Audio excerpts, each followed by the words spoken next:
當設備需要更換碳粉嘅時候，屏幕會顯示碳粉已經耗盡嘅信息。注意碳粉只有完全耗盡0%先至可更換。當打開機面前蓋板之後，需要更換嘅碳粉槽蓋亦都會同時解鎖打開。要更換碳粉盒，先將耗盡嘅碳粉盒移除。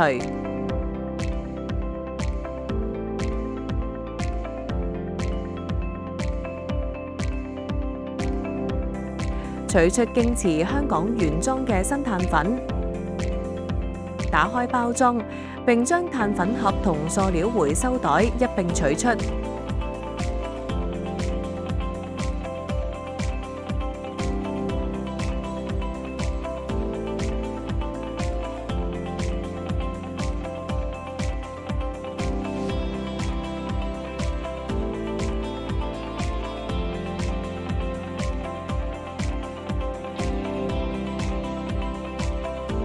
留意請勿觸摸碳粉盒接頭位置。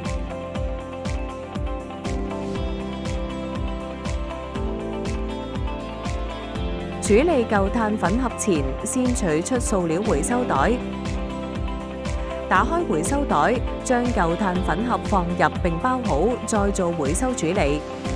有關回收詳情，請致電碳粉組職員查詢。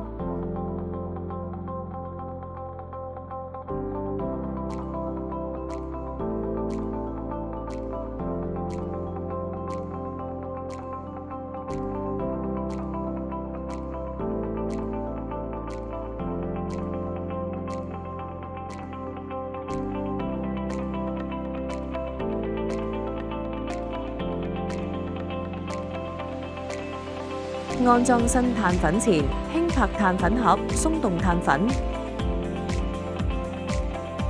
留意接頭方向，有箭嘴圖案位置向上放入碳粉槽。